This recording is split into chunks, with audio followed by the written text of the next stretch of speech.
The world is watching. They're watching as your cabinet can't get your policy straight. They're watching while members of your party dismember your own budget. And they're watching as you continue to push for the greatest expansion of government that this nation has ever seen. And they're watching, Mr. President, and they don't necessarily like what they're seeing. Now, just ask our first guest tonight. He is a British member of the European Parliament who turned heads when he excoriated Prime Minister Gordon Brown and his economic agenda that is very similar to what is happening right here in our country. You cannot spend your way out of recession or borrow your way out of debt. And when you repeat in that wooden and perfunctory way that our situation is better than others, that we're well placed to weather the storm, I have to tell you, you sound like a Brezhnev-era apparatchik giving the party line. You know, and we know, and you know that it's nonsense. Everyone knows that Britain is worse off than any other country as we go into these hard times. And Mr. Hannan, he joins us tonight from London. Mr. Hannan, thank you for being with us. I got to tell you, do you realize how your message is resonating loudly and clearly in America tonight, and how inspired people are by your words? Hey, you say the nicest things. Listen, I'm happy to come on this show anytime you want me. I'm pretty perplexed by the whole thing. I was trying to think of if you could come up with the most boring phrase to enter into a Google search engine, and I thought speech to the European Parliament. So I'm completely bowled over by what you've said. Yeah, well, look, go over every line. We now are adding, by the year 2019, we're going to have nearly $900 billion just on interest on the debt with what Obama's spending. He's spending more than every president from George Washington to George W. Bush in terms of the debt he's accumulated here. And as you point out, you can't spend your way out of a recession. Borrow your way out of debt. Do you think the world is making a mistake and that we're really all collectively going to suffer these consequences? We're all collectively going to suffer the consequences. I mean, it's not our mistake.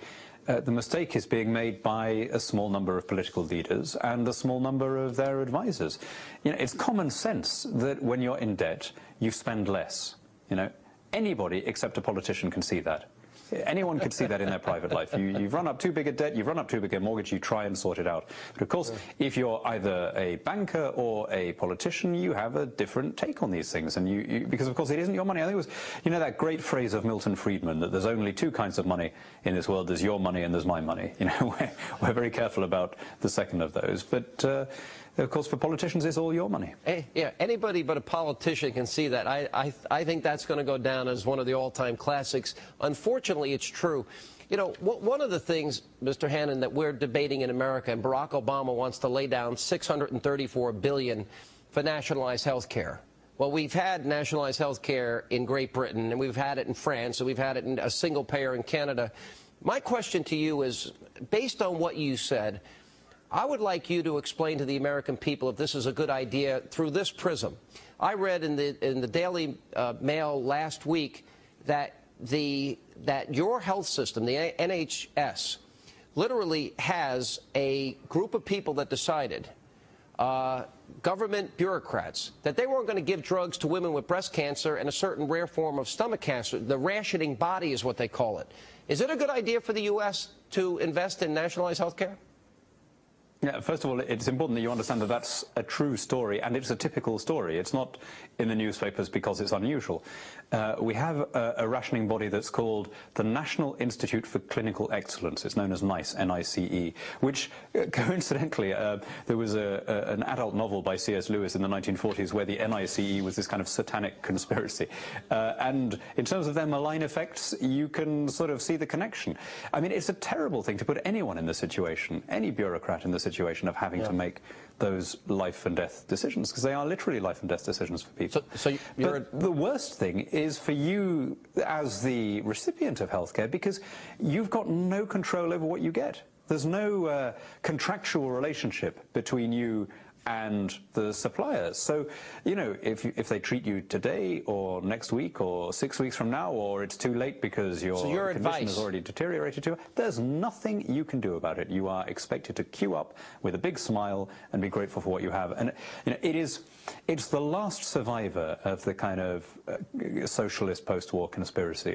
Socialist post-war. I'm tired. It's midnight here. The socialist post-war consensus let me ask you, in the UK.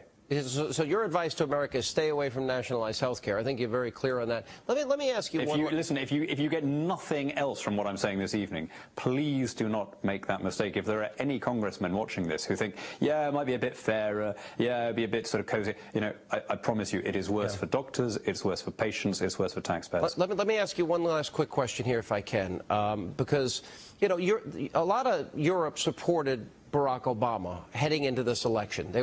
You supported Barack Obama heading into this election. That's why I find your comments fascinating.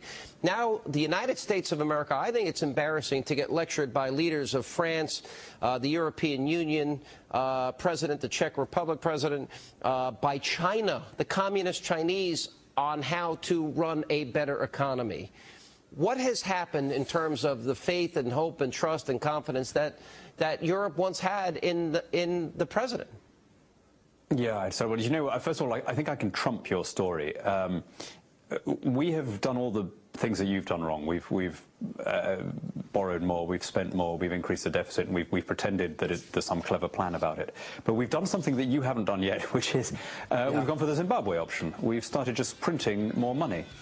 And I actually saw a newspaper in Zimbabwe saying, you know, the poor old Brits, look at the mess they're in. You know, they're having to do this, and they haven't even got the excuse that we have of economic. So we are pitied by Mugabe's Zimbabwe, which I think trumps even your communist Chinese thing. Look, I've got to what run. made your country great? What made your people strong and prosperous and free was capitalism. That it was small government right from the beginning, right from the Declaration of Independence. There was a distrust of the concentration of power and a confidence in the freedom of the individual. And you know, people will always make better decisions for themselves than administrators will make for them.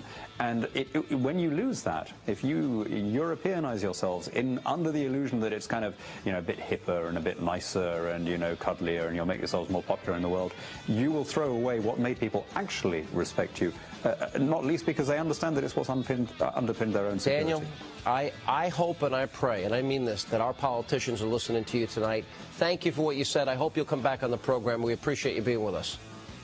Pleasure to be here, Sean. Thank you. All right, thank you. Very